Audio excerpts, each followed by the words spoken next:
Qadrli tыңлаучыларым, хәерле көннәр, хәерле кичләр.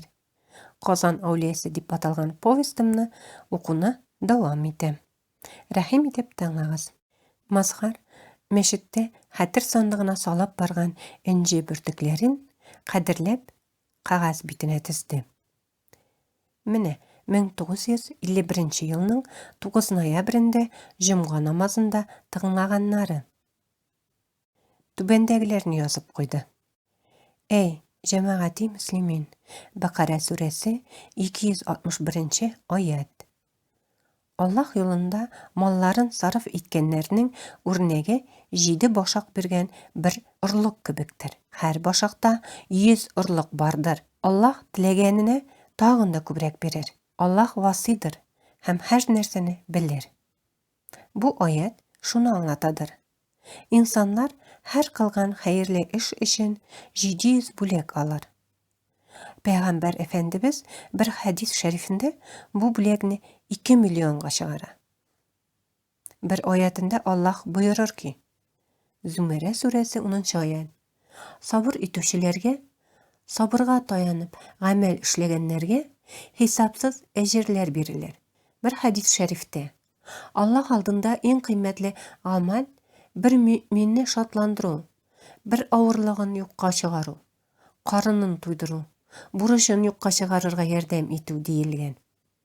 Кыйммәтле бер хәдис шәрифтә әйтелә: Сез бер-берегезгә җитәрлек мәрхәмәт күрсәтмичә мөэмин була алмассыз.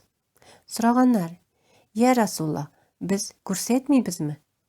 Буйырганнар ки, тирә-юньдәгеләргә генә түгел, бөтен мөэминнәргә.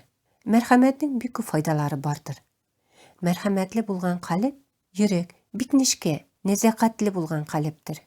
Мондый булмаганнар Аллаһны танымас һәм Аллаһка якынлык туймас каты калплеләрдер. Әфәндебез пәйгамбәр буйырыр ки, калпләр Аллаһның каплары, савыты кебектер. Аллаһ аларның йомшак һәм нечкә булганнарын сөяр.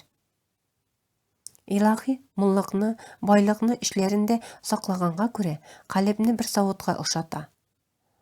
Таш ничек үз эченә берни алмаса, бу каты калпләр дә шулай булыр. Аллаһтан килгән байлыкны, илаһи байлыкны эшләренә алмаслар. Бер хәдистә мәрхәмәт бары тик җинаятьчедән юкка чыгарылган. Ягъни мәрхәмәтле булмаганнар җинаятьчедер. Димәк ки, алардан һидаят, туры юл нуры алынгандыр. Күренә ки, мәрхәмәтле булуның иң беренче файдасы бәндәне газаплардан, авырлыклардан, начар юлдан коткарыр. Аллаһ барчабызга нечкә һәм тойгылы бер калп насип итсен. Амин. Шәкерт Мазһар Өзман остазының дингә чакыруга багышланган җомга вәгазендә хәтерендә калганнардан теркәп куйды. Хәзрәтенең сүзләре. Раббың юлына хикмәт һәм гүзәл үгет белән чакыр. Һәм иң гүзәл рәвештә көрәш. Раббың үзенең юлыннан адашканнарны да, һидаят, туры юлда булганнарны да иң яхшы белүче. Бу аяти кәримә белән Аллаһ пәйгамбәр әфәндебезгә иң беренче вазифасының белдерү икәнен әйтә. Калганына катышма дияргә тели. Кешеләр 3 төркемгә бүленер. Беренчеләре иман хуҗалары. Аларның ихтияр көче дә куәтледер. Икенче яхшы, әйбәт, ният хуҗалары. Ихтияр көчләре дә зәгыйфтер. Яхшы эшләр кылырга теләрләр. Әмма эшли алмаган вакытлары да булыр. Икенче төркем. Яхшы ниятләре дә юктыр. Хәтта дингә дә дошмандыр. Аятта бу 3 төркемгә аерым-аерым әйтелгән.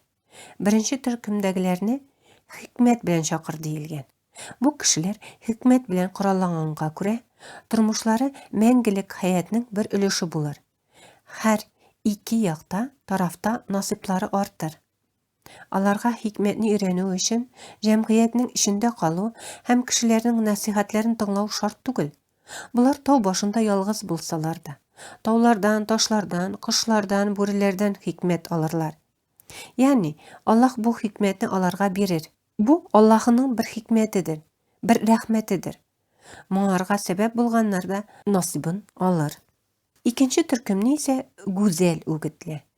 Аларга нәсихәт белән ныгу, киләчәктә Аллаһ белән кавышачак сәгатьләрен искә төшерү кирәк. Мусулманнарның күбесе бу төркемгә керәдер. Өченче төркемгә каршы исә гүзәл көрәштән сүз әйтелгән. Бу аларның начарлыкларына каршы яхшылык кылуны аңлатадыр. Нәтиҗәдә алар эшләгән начарлыклары өчен үкенерләр. Бу иң кулай мөгалләмәдер. Аллаһ барчабызга да тәүфыйк бирсен. Мәчеткә йөрүчеләр, шулай ук көндәлек тормышта газиз остаз белән аралашучылар күңеленә аның кыйммәтле сүзләре сеңә барды. Аннары аның гыйбрәтле сүзләре телдән телгә күчте. Вәгазендә еш кына телгә алган хикмәтле сүзләре.